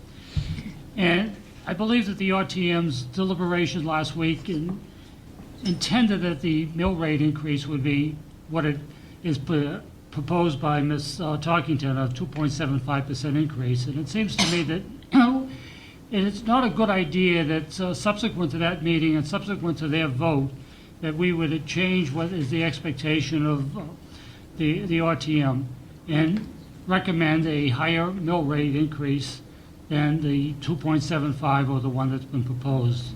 And therefore, I don't think it's a good idea that we increase this by any amount. All we're intending to do by that motion is to bank some additional monies to, in effect, increase our fund balance policy. But really, it's just a banking situation, and I think it's a bad policy to propose something and then subsequent to it to make this change. Anyone else? Okay, all those in favor of the The amendment. I'm sorry, slow down. Here we go. All those in favor of Mr. Raymer's motion to amend? Aye. All those in favor is Mr. Raymer? Aye. Opposed? No. No. We got it. I only heard one aye, am I correct? That's correct. It's 1-10-0. And everybody else was opposed? I've been here 1-10-0. before. Brings us back to the original motion from the Budget Committee. Any other further discussion? All those in favor? Aye. Opposed? 11-0-0. 11-0-0. Thank you. Who seconded that original? The original one is No not one seconded, came on behalf of the committee. That didn't require a second. The second one was seconded by Mr. Finger. Okay, Ms. Tarkington, next. Yes, Mr. Chairman. The next resolution, the Town of Greenwich resolution, is for sewer maintenance fund tax on assessment list of October 1st, 2011 for fiscal year 2012-2013.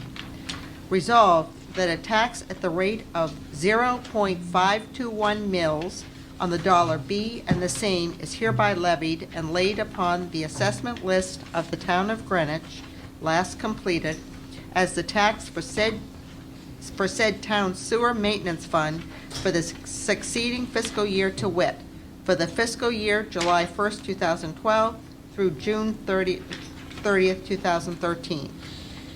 Resolved that the chairman and clerk of the Board of Estimate and Taxation shall forthwith file a certificate of the levying and laying of such tax with the town clerk who shall record such certificate in the town meeting record book and obtain a receipt from the town clerk that this has been done.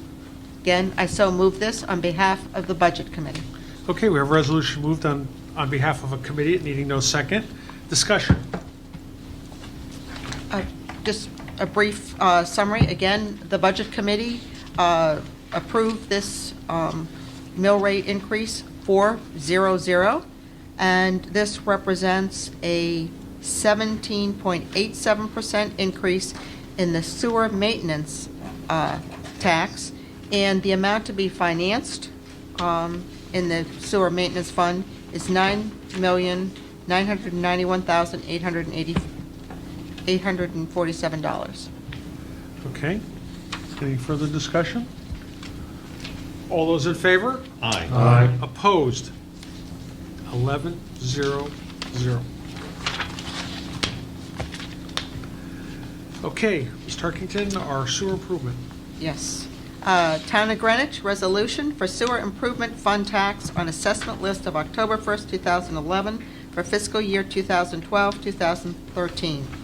Resolved that a tax at the rate of 0.091 mils on the dollar be and the same is hereby levied and laid upon the assessment list of the Town of Greenwich last completed as the tax for said town sewer improvement fund for the succeeding fiscal year to wit, for the fiscal year July 1st, 2012 through June 30th, 2013.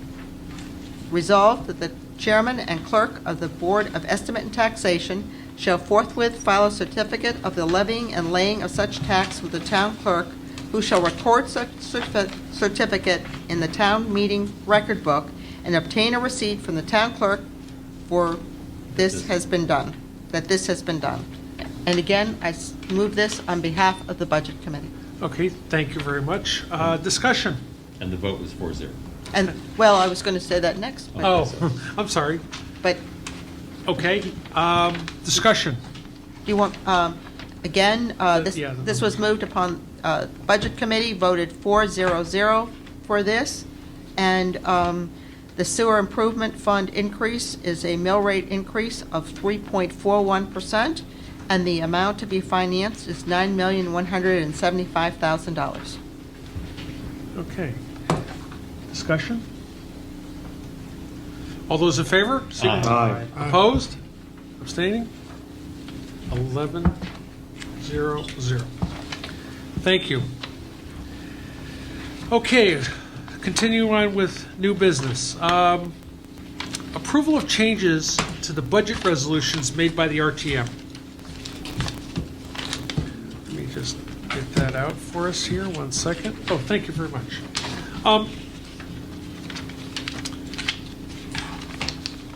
On this item, everybody has their copy, correct? On this item, I actually, myself, I have questions on the changes in 19, 24, and 12. I'm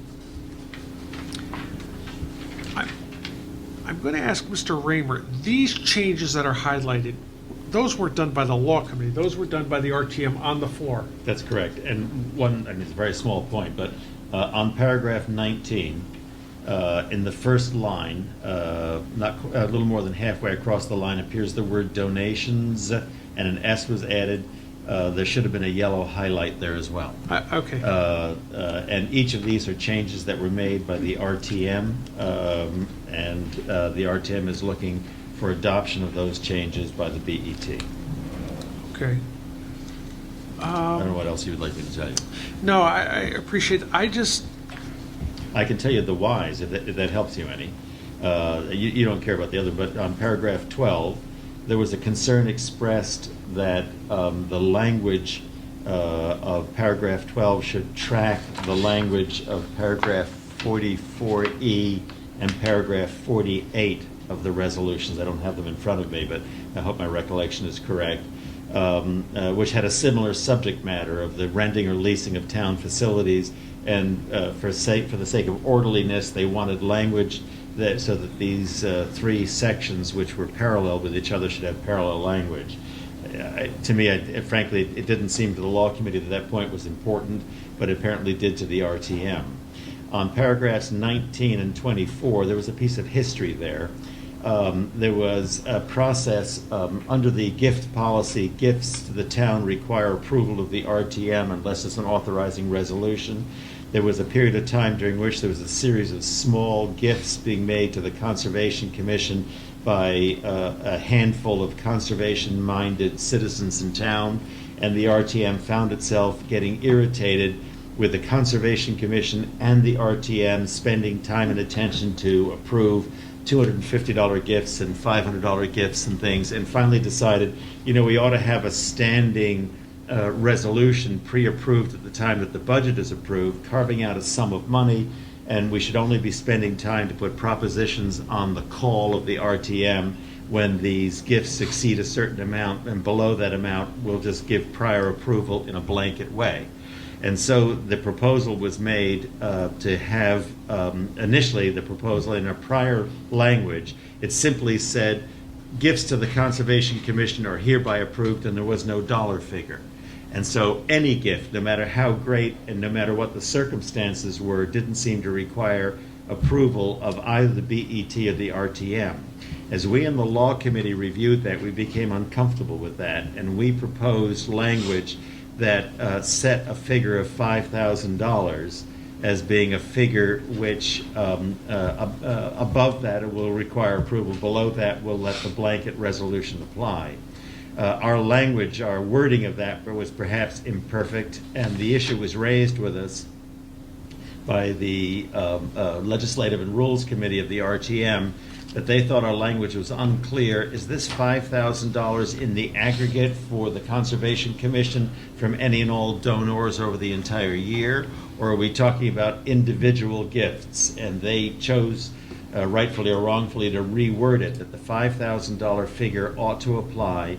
We're talking about per donor, per person giving the gift, and per fiscal year. So you theoretically could have a very large aggregate amount of gifts coming to the Conservation Commission in a given year, provided there was a very large number of donors. And that's the changing in the wording that they made. And that applies to both paragraphs 19 and 24. Well, the difference is paragraph 19 has that section about section 30 of the charter. So no matter how much gifts they get, they have to, if it's over $5,000, they can't go through the controller. They have to go through the BET and the RTM. So I'm less concerned there. But 24 doesn't have that language. And then the other question that came up in our caucus, and I don't have the answer to this. On item 12, the first selectman authorized to accept proceeds from town facilities, and such proceeds become appropriations. The controller shall add to the appropriate accounts for the purpose of reimbursing the approved costs related to the rental of town facility. I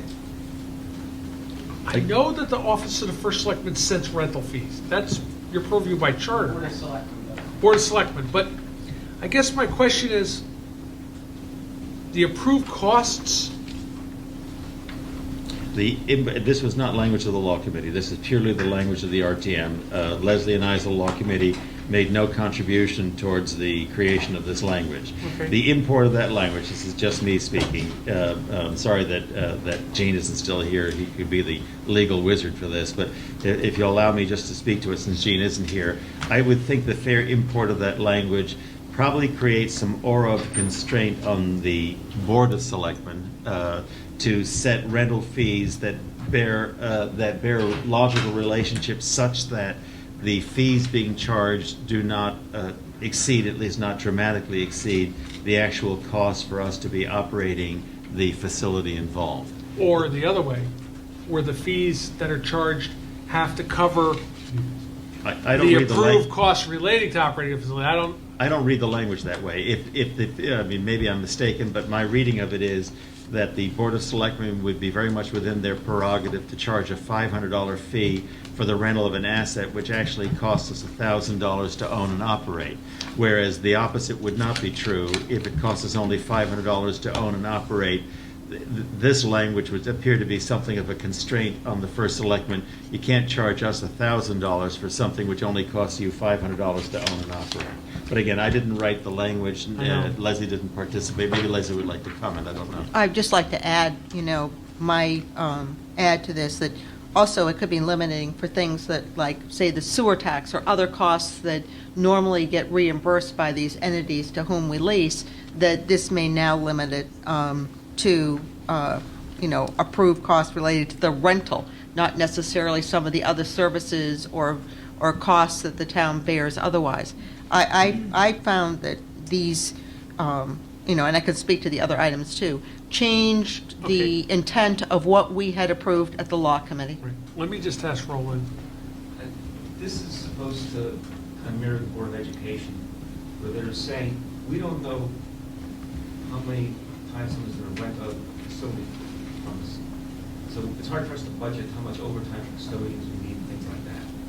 So what this does, which is what the Board of Ed did, is we won't budget for the expense, and when the money comes in, we'll use that to pay to offset the expenses that we actually incurred.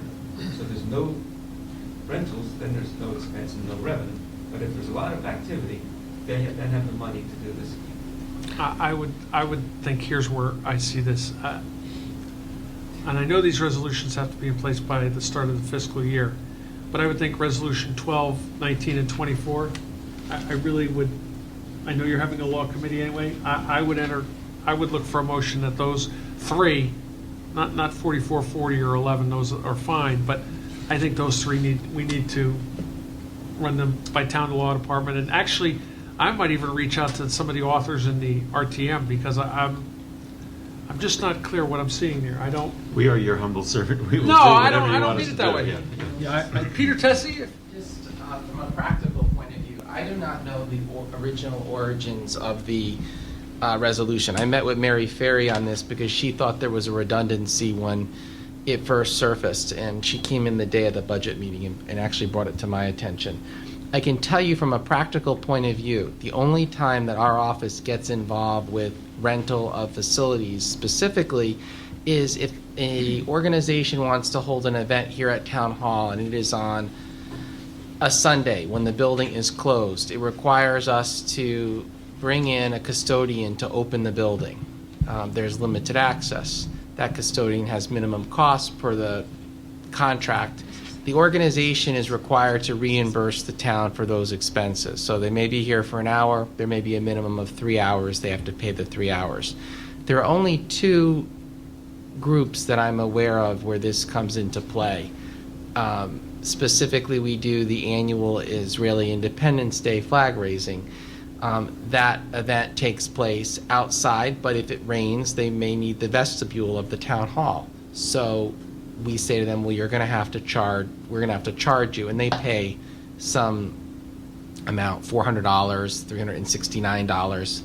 That's one. Two, on 4th of July, there's another event out here from a group, I believe through the Historical Society. They also want access to the building. Same thing, we need to have people here to set up chairs and do things. Some of it's augmented by the scouts, but there needs to be a presence, and they have to pay for that as well. So outside of that, I'm not familiar with any other groups that pay a fee that I'm aware of. There may very well be, but those are the ones our office specifically has handled. Mr. Finker? It seemed to me that this language in paragraph 12 is rather broad when it says town facilities. I mean, we do rent Old Greenwich Yacht Club facility there. We have, I guess, OGRC rents. And that's different than what Roland indicated is the Board of Ed situation, and different from what Peter is talking about, renting of facilities here. I'm just wondering whether this language then becomes so all-encompassing that it covers all these other facilities that we have.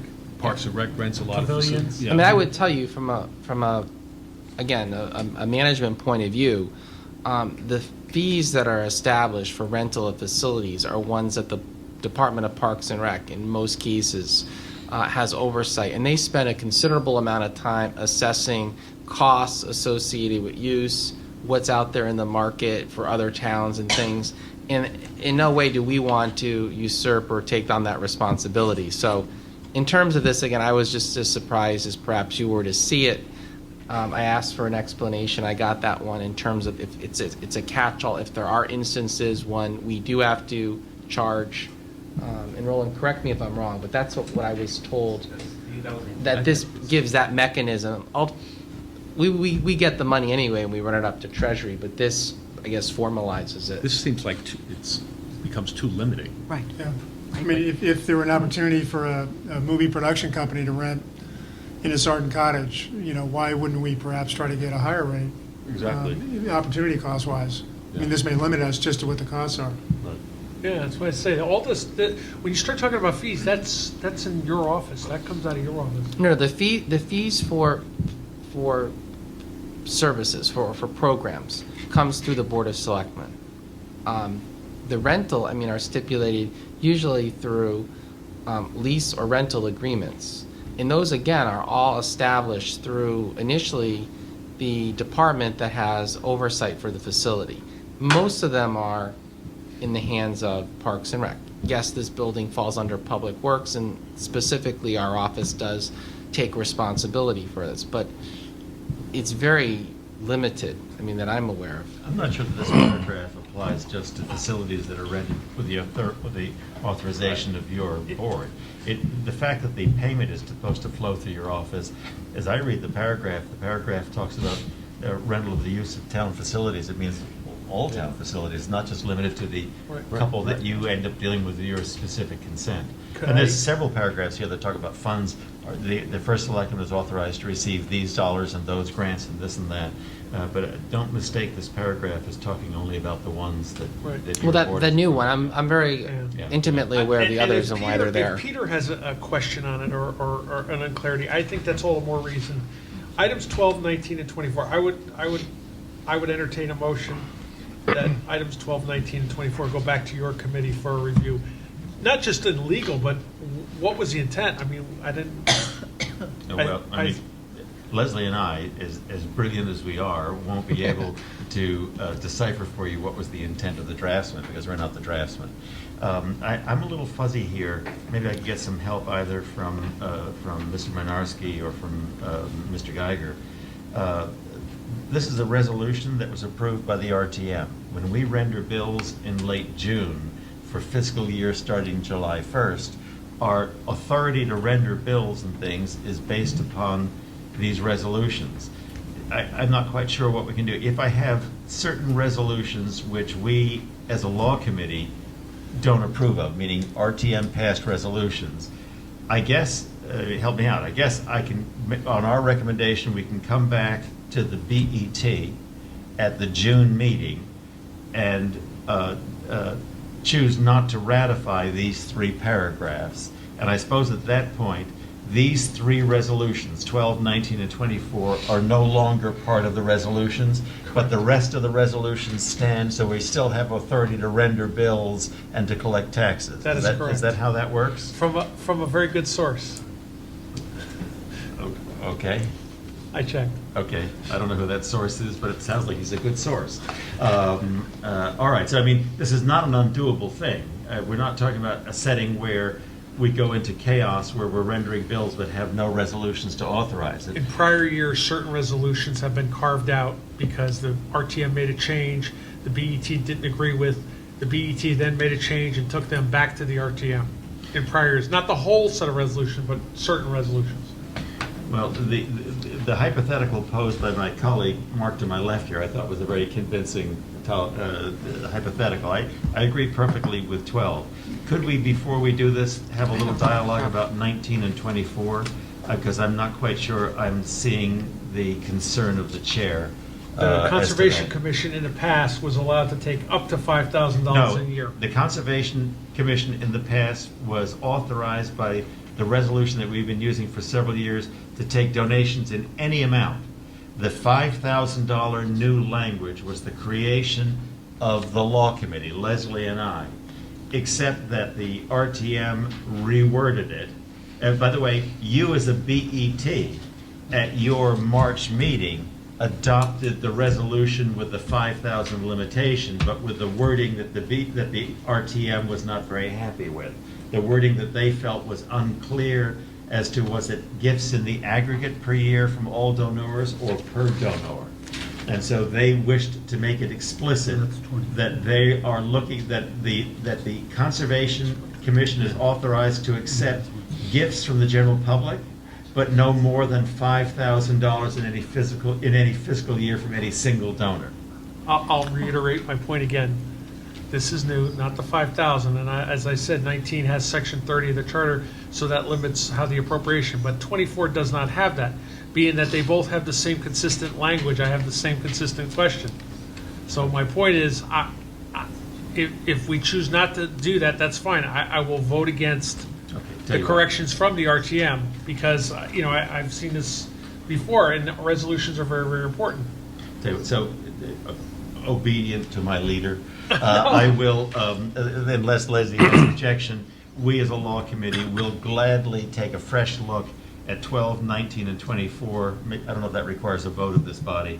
And we will report back to you at the June meeting with our best response and analysis. I think the motion is Resolution 11, No, 40, and 44 should be approved. Okay, yes, thank you. Those three resolutions should be approved, in my opinion.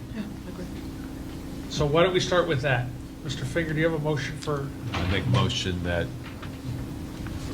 we approve paragraphs 11, 40, and 44 of the resolutions as modified by the RTM at its May 14th meeting. So I have a motion to approve those three as presented. I second that. Seconded. Leslie second. Discussion. All those in favor? Aye. Opposed? Okay. So, Does that require a motion to refer 12, 19, and 24? to yes. I make a motion to refer sections 12, 19, and 24 to the BET Law Committee for further review and discussion, and to report back to the BET at its June meeting. I'll second that. Leslie second. Moved and seconded. Question, Mr. Norton, does that have to then go back to the RTM? I don't know. We may adopt it as they change it. I don't know. Okay. If we change it, it would go back to the And RTM. it can't go back then to the RTM until September? That's okay. That we haven't changed the resolutions that have anything to do with the operation of the government. It's just these three we've held up. Except it could have limitation to the, especially the Conservation Commission and the Commission on Aging. No, there's a standing gift policy. What happens then is if somebody wishes to make a gift in any amount is not restricted. A gift in any amount requires the approval of the BET and the RTM, or at least the RTM. The RTM over $5,000. No. I don't think on a gift that there's a 5,000 limitation. I believe If that. it needs an appropriation, there would be. No, I'm not talking about a program, I'm talking about a gift. Right. If somebody wishes to make a gift to the town, I believe it requires RTM approval. I think it requires BET approval, I'm not so sure about that, but it requires RTM approval, and there's not a dollar figure on it. That was exactly the genesis of this. Right, so this would mean that if the Conservation Commission or the Commission on Aging wanted to take a gift before the RTM, if we did something to change it, they'd have to go to the RTM for that. Yes. That's all that means. Okay. Okay, so a motion, seconded. It's one other comment on, Yes, Mr. Brady. on 12, Peter still here? Oh, he left. One of the issues dear to my heart has been the harbor master and the fees for the moorings and one thing or another going on in the last couple of years. Those are proceeds, I think, lawyer hat. They're not renting anything, I don't think, but they're certainly licensing the use or something in that vein. They're collecting fees, the town is collecting fees. The cumulative appropriation right now is much, much less than the cumulative fees appropriated. I don't know what this does to it, but I think we ought to look at it and know, I think this goes way beyond rental. This is proceeds from all kinds of things, a very overly broad language Well that the said. RTM came up with. Okay, so the motion to refer these items back to come back to us in our June meeting. All those in favor? Aye. Opposed? Wow. 11-0-0. I'm sorry. Oh, I'm sorry. Yes, Mr. Goldrick dropped me a note. He had to step out to go to a meeting downstairs. I'm sorry. Thank you. Aren't you sharp-eyed? Item 14. Both of them were 10-0-0. Yes. Item 14. Mr. Brady, do you have a motion on item 14? I believe that's adjournment, No, and no, I... no, it's our- We're- Approval of minutes. We don't need that. Approval of minutes. I'll move approval of the minutes. I'll Yes. second that. Moved and seconded. Discussion? All those in favor? Aye. Aye. Opposed? 10-0-0. While you're there, Mr. Brady. You want me to give the chairman's report? No. All right, all kidding aside, busy night. So it'd be safe to say that reaching out to the RTM a month earlier and following it up this month is worthwhile, not just for the BET, but for the whole town. I try to remind everybody that I do ask everybody before the end of the calendar year to submit another district, not your own, hopefully, and another committee to attend, just in general, when there's an item. I sat in the RTM that night, and I watched the budget go, and I've been there for 21 of them, and I really just have to say thank you to everybody. That was 2 hours and 15 minutes. There was a lot of policy being talked about in that room. There was a lot of nervousness and tension going forward about what we're doing as a community, trying to convince the RTM that, there is a financial plan. Obviously, you've seen discussion on that tonight, and I want to thank everyone's hard work. Finance Department, Office of the First Selectman, everybody who went through it. We had really good attendance at meetings. Some of the meetings got a little interesting. I would say I wasn't at every committee and every district meeting, but I know a couple of our budget committee members were working hard in finance, and I attended District 7. And even when I mentioned it at the RTM, I thought it was kind of funny. The audience kind of laughed. But District 7 did a lot of hard work, and all the RTM members that put the time into the budget, I really appreciate it. Myself. Since our last meeting, Mr. Raymer and I have attended several meetings, including site visits, looking for alternatives for Northwest Greenwich. We have 4 items on the table right now that we are actively pursuing. One is to add property to the current location, which is next door. We have permission to enter that property to do tests. We have that going on. We're revisiting, Ms. Tarkington, don't say a word, but we're revisiting the Round Hill Station agreement in its informal fashion. I think we have a meeting on that next Wednesday. Mr. Raymer and I plan on attending. We also have... Tuesday, late in the day. Oh, it's Tuesday, I'm sorry. We also have a couple locations that are quite interesting. One being, I can't remember the address, but there's one out there that's kind of interesting we'll be talking about. So I think that's moving along. I attended the Amateur-owned fire company wet down, amazing new piece of equipment, all funded privately. Amateur-owned fire company did a wonderful job on that, and I think Ms. Tarkington was at that, and I can't No, I remember. think Sean was there. I think Mr. Goldrick was there, yep. I thought that was a neat event. I've been invited to speak at the Northwest Greenwich Association meeting this week, coming up. Should be a wonderful event. Getting out and increasing our communication, as we've all come to learn, is very, very important. With that, I have nothing else. One second. Yes, Mr. Herman. I just want to give credit to our cheerleader who saw us through the whole budget process. This particular cheerleader would look quite silly in a short skirt and pom-poms, but nevertheless, I think we got a lot of help from our cheerleader, and I want credit to be given where credit is due. I appreciate it. Hear, hear. I really appreciate it. It's like I say, it's a BET of we. With that, I will call on our Vice Chairman, Mr. Norton.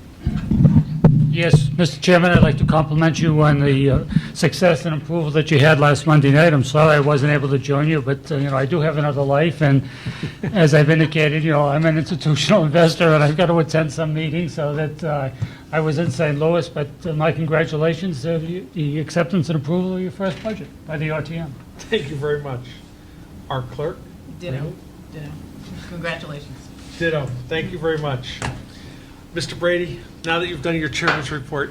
I move we adjourn this meeting at 8:30. Thank you. Seconded, Mr. Huffman's there. Say second. Second. Thank you, everyone.